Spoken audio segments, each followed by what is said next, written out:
Gran sonrisa la de Paola Pejovés con el retorno de Luis Miguel, seguramente sonrisa que se reproducirá, ¿no? Pero bueno, es bueno tener noticias que nos alejen un poquito de esta densa coyuntura que seguimos viviendo. Le damos la bienvenida al doctor Óscar Urbiola, expresidente del Tribunal Constitucional, para comentar precisamente la situación jurídica de Keiko Fujimori y su futuro. ¿Cómo está, doctor Urbiola? Gracias por estar con nosotros. Enrique, buenas noches y gracias por invitarme. Un gusto verlo. Hace minutos anunciamos que, a ver si el señor Moren nos ayuda, ahí está la decisión de la primera sala penal de apelaciones nacional que declara, en primer lugar, inadmisible por extemporánea la recusación interpuesta por el fiscal Rafael Vela contra los señores de la segunda sala de apelaciones, ¿no? Que son Octavio César Saguanay, Iván Quispe y María Jessica León Yarán. Y ahí también se declara infundada la recusación formulada por Rafael Vela contra esta misma sala, ¿no? Con motivo de su intervención en el expediente seguido contra Keiko Fujimori. Es decir, en el segundo es que declaran infundada la recusación de Vela con respecto a la nulidad de la detención preliminar que declaró esta sala, ¿verdad? Sí. De esta primera detención de 10 días. Y en segundo lugar, lo primero, lo más importante, se declara extemporánea la recusación contra esta sala en lo que vaya a haber, entiendo yo, de aquí en adelante, las recusaciones que han sido presentadas contra Concepción Carhuancho y además la recusación o la apelación presentada contra la orden de detención preventiva, ¿verdad? O sea, esta sala es la que de todas maneras entonces va a evaluar esos recursos. Efectivamente. Esto como consecuencia de la nulidad que planteó en la sala presidida por el doctor Saguanay respecto a la detención preliminar y que se ha declarado infundada, ¿no? De tal manera que esta sala queda habilitada y, bueno, el doctor Saguanay y los señores jueces que forman parte de esta sala han demostrado bastante imparcialidad e independencia, de tal manera que estamos ante una situación realmente excepcional, Enrique, que tenemos que destacar porque creo que en la historia del país una situación como esta es inédita. Es inédita, efectivamente. Realmente, por muchas circunstancias. Pero al mismo tiempo de la situación de crisis que a veces alarma a la población, yo creo que tenemos que también ver una luz de esperanza por el hecho de que con todas las imperfecciones que se están, digamos, notando en el sistema democrático está muy importante, ¿no? Como que la ansiedad, esta ansiedad que afecta a la sociedad en su conjunto, no debería pues llevarnos de ninguna manera a querer, hay como una suerte de reflejo, ¿no? De patear el tablero hacia aquí o hacia allá, ¿no? Y lo hemos visto en los comentarios de los últimos días, pero el sistema está aguantando, y de eso se trata. Y ya que ha hablado o ha referido a patear el tablero, tampoco es para poder patear el tablero y decir golpe de Estado. Creo que es bastante irresponsable. Y yo creo que, como las crisis son oportunidades, me parece a mí que ahora es la oportunidad para que notemos cuáles son las deficiencias del sistema en todos los órganos del Estado. Estamos viendo que el Parlamento Nacional ha perdido casi 2 años y medio en una lucha interna, no obstante que había una mayoría abrumadora de un sector de Fuerza Popular que ha podido hacer reformas importantes. Y que no las ha hecho. Tenían la llave, ¿no? Tenían la llave y ya estamos viendo los resultados. De la misma forma, el Ministerio Público también está en crisis y es la oportunidad para que se hagan los ajustes.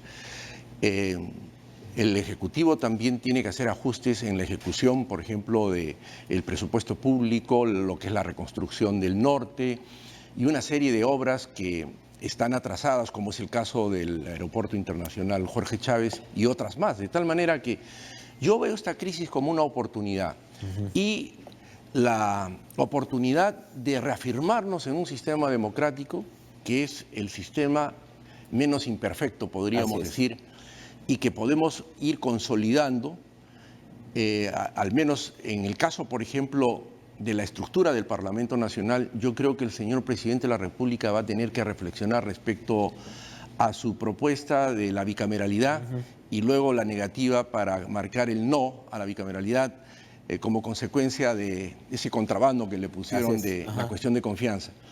Creo que esta es la oportunidad para el presidente de la República quedar registrado en la historia como el presidente que permitió el retorno de la bicameralidad, que es una reforma estructural del Parlamento Nacional y que nos va a permitir en adelante tener un mejor Congreso de la República a fin de superar la inoperancia de un sistema unicameral que tiene una serie de defectos y que nos ha llevado a una situación como esta. En parte lo que estamos viviendo tiene que ver con el sistema unicameral. Yo creo que es culpa del sistema unicameral. Ahora, al presidente Vizcarra una lectura posible es que él, digamos, se ha revelado como un hábil jugador político, no solamente para interpretar las encuestas, para detectar el hartazgo popular, en este caso con el Congreso de la República y la clase política en general, pero hay quienes señalan que le falta dar el salto a ser un estadista o a demostrar ser un estadista, ¿no? Y todo este tema efectivamente de encuestas, como digo, que lo ha manejado muy bien, ir más allá y tomar un compromiso, por ejemplo, con el tema de la bicameralidad. Salvemos la bicameralidad, conversaba con un congresista hace algunos días. Yo creo que eso todavía, y hay tiempo todavía probablemente para poder formular eso. Enrique, yo creo que el presidente Vizcarra se ha empeñado primero en consolidarse como presidente de la República, porque hay que tener en cuenta que el presidente Martín Vizcarra fue elegido vicepresidente como consecuencia de la crisis que se generó en el Ejecutivo, asume la presidencia y su primera tarea era consolidarse como presidente, es decir, para poder mantener ese equilibrio que era tan desventajoso para el Ejecutivo respecto al Legislativo. Y creo que lo está logrando, pero superada esta etapa tiene que pensar en gobernar. Y para eso necesita también empezar a tender puentes de diálogo. Y yo creo que una buena actitud del presidente Vizcarra sería ahora analizar el tema de la bicameralidad, porque hay algo que quizás no han reparado muchos, y es el tema de la reforma constitucional en cuanto a la bicameralidad. Si se desaprueba en referéndum, ese tema no se va a poder revisar durante 2 años en el Parlamento Nacional. Eso es muy importante, porque había quienes decían que igual entonces el Congreso iba a poder asumir, así se prohibiera, entonces quedaría cancelado por 2 años.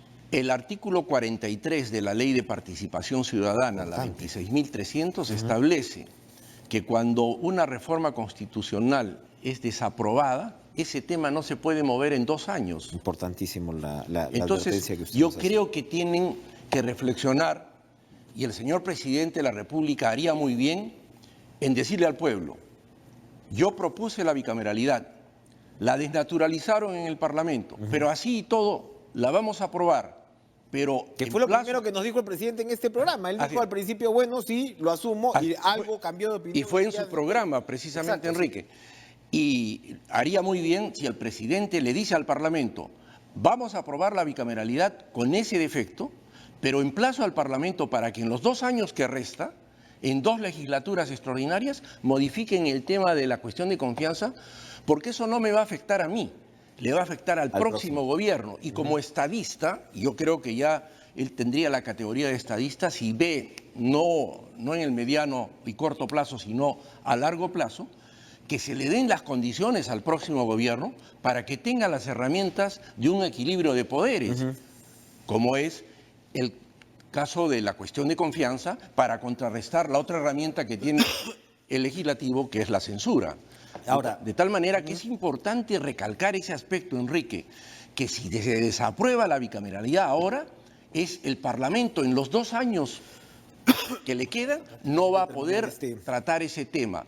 De tal manera que es importante, y yo invoco al señor presidente de la República para que reflexione y proponga al pueblo peruano aprobar la bicameralidad, aún con ese defecto de la cuestión de confianza, pero emplazando al Parlamento para que rectifique ese gran error que cometieron. Tiene el tiempo. Volviendo al tema de Keiko Fujimori, esta sala entonces es la que va a resolver su detención preventiva, ¿no?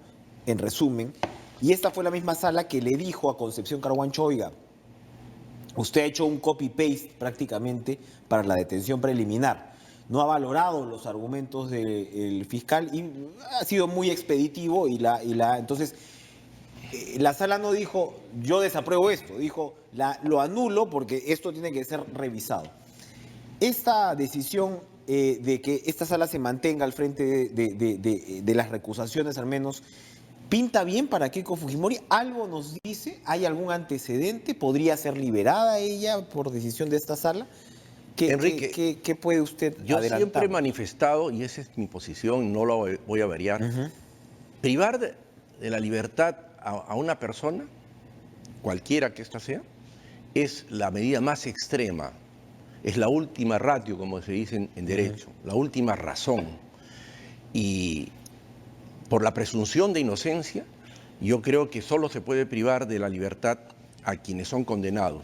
Pero sin embargo, hay situaciones excepcionales que prevé nuestro Código Procesal Penal, el artículo 268, para establecer la prisión preventiva cuando median circunstancias especiales, ¿no? Elementos de convicción graves que determinan la responsabilidad o la participación de quienes están involucrados. Que la pena tenga un pronóstico de pena mayor a los 4 años y que además existe una conducta obstruccionista y de peligro procesal que si el juez lo valora puede pedir una prisión preventiva. Pero también es cierto que todo esto tiene que ser muy observado, tiene que ser analizado por quien lo solicita y además por quien lo ordena, en este caso el fiscal y el juez, en casos especiales y específicos. Ya le dictó prisión preventiva a la señora Fujimori, pueda que a los otros no, porque cada caso y el nivel de participación de cada uno puede variar. Pero aún en el caso de la señora Fujimori, yo considero que los 36 meses de prisión preventiva que se han dictado son exagerados. Porque, por un lado, se está ya aceptando de que esa investigación va a durar 36 meses, lo cual también es un despropósito. Yo creo ya se cumplió el plazo de la investigación preliminar y cuando se supone que el caso está avanzado. Casi 2 años de investigación preliminar y todavía sin acusación. De tal manera que esto lo tiene que revisar la sala y es una garantía de la Administración de Justicia el que exista una instancia plural como en este caso.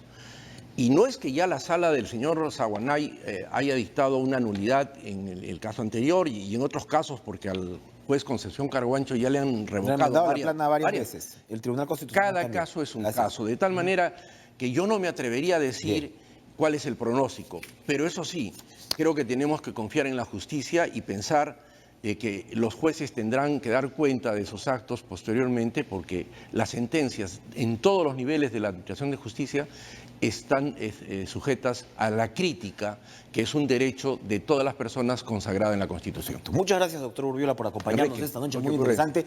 Bueno, conversábamos con el doctor Urbiola precisamente, tambores de golpe, cómo redoblan hoy, cómo suenan hoy. Vamos a tratar de escucharlos con el excongresista y, por supuesto, ex general del Ejército en situación de retiro, Daniel Mora. No se mueva.